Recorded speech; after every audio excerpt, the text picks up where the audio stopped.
In my last video, I talked about CTAs or calls to action and how they're so much more than just buttons or links sprinkled across your website. You need to think of them as guideposts that move people through a buyer journey in which the destination is purchasing your product or service. What people tend to miss when building a B2B website is that CTAs only work if there's something worth guiding people toward. Otherwise, your CTAs get ignored. Now, Gartner reports that 75% of buyers never want to talk to sales, which is a problem for a lot of B2B websites where the first CTA is talk to sales. Even if your CTA is fun, creative, and perfectly worded, people won't want to click it simply because they would rather self-educate. Asking someone to talk to sales right at the top of your website is like asking someone to move in at the start of your first date. You need to offer something that meets them where they are, which is typically very early in the awareness and interest stages of making a purchase. So if talk to sales and other CTAs don't work, how are you supposed to get people to take action on your website?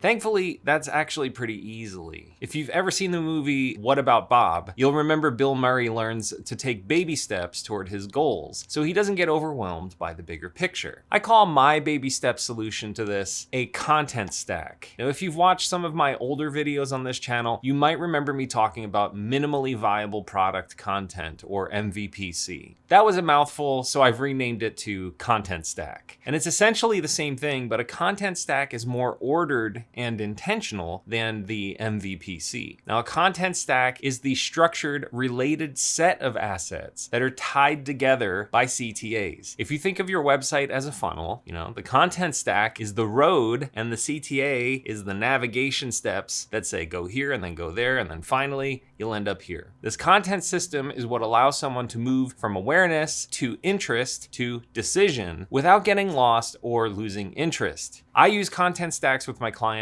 so our marketing content aligns with the business's sales goals. Now, typically, I'll see companies publishing blog posts, writing a few case studies, maybe releasing a white paper, but there's no intentional flow between these assets. In fact, most of the time, the content isn't even interrelated. It's usually just a set of deliverables that someone put on a content calendar expecting website visitors to magically just discover on their own. And when the content isn't guided and connected, people don't know what to do after they consume some of your content. And that's how you end up with generic CTAs like learn more or get started. Now, content stacks are a good way to train yourself to intentionally keep people moving from one place to another in your content library. You start with some top of funnel assets like lead magnets and guides or landing pages that capture attention, and then you move into mid funnel assets like solutions guides and case studies or comparison sheets that help people to evaluate your service. And finally, you round it out with the bottom of funnel content like FAQs, ROI sheets, demo decks, anything that makes it easy for them to make a buying decision. Of course, all of this is very high level, and we're glossing over some of the realities of how people navigate websites. But after you build enough content stacks, you start thinking differently about how and when you publish. Every asset you produce ends up connecting to something else with a clear CTA. That way you keep people hooked. It's exactly what Netflix does when you watch a TV series and the next episode auto plays at the end, or you'll be reading a book on Kindle and then you're immediately presented with other books you'd be interested in once you finish that first book. You're gonna do the same thing with your own content and keeping your audience within your universe. So if a person downloads a guide, let's just say, they should get invited to read maybe a case study. And if they read the case study, you might prompt them to book a demo. That flow is the buyer journey in content form. But if you say, buy our product after they've read 2 sentences on your homepage, it makes no sense. With the right CTAs in the right places, your content won't collect dust like it probably is right now. Now here's where it gets interesting. A content stack isn't just marketing collateral that's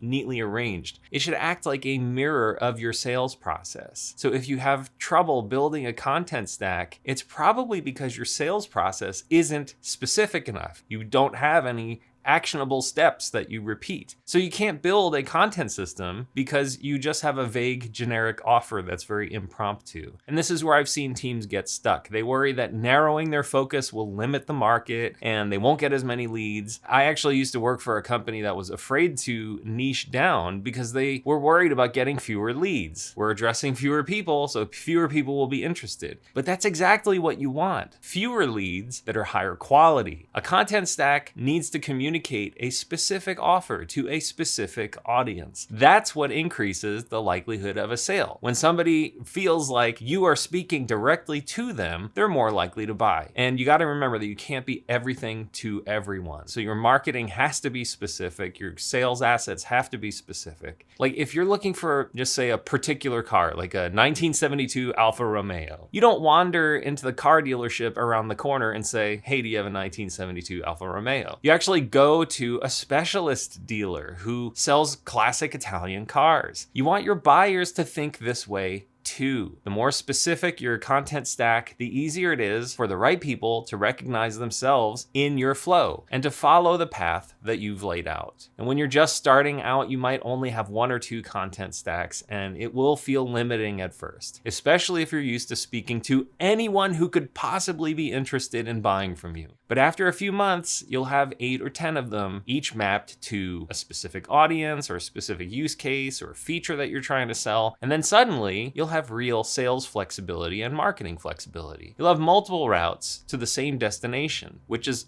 ultimately a customer that's handing you money. It's especially tough to do all of this if you run, let's say, like a horizontal SaaS company, or if you're a generalist consultant. We've implemented strategies that have worked well for these types of companies, but it's a bit more complex because you have content stacks that address the horizontality, and then you'll have content stacks that address the verticality of a business. And that's really too much to get into in this video. If you already have a lot of content though, you can essentially reverse engineer a content stack by looking for related assets and making sure that they actually link to each other through well-timed CTAs and just regular old hyperlinks. Make sure people know there's more content to check out that's related to what they're interested in. Now, to sum it all up, a strong content stack forces clarity. It makes you define who you're selling to, what you're offering, and how each piece of content moves that buyer forward. Once that's in place, everything else, like your ads, your emails, your landing pages, your analytics, it all just becomes easier. If you need help with this, this is what we do at Edify. We don't build content calendars, we build content systems. We start with your sales process, we identify bottlenecks, and create the smallest set of assets needed to move leads through your funnel. When your content and CTAs work together like this, you don't have to chase people. You don't have to remind them of, oh, you need to check this out, you need to check that out, because you're going to be planting the seeds that keep you in mind. And you'll be just showing them where to go next. It's going to be like, hey, you read this, thank you.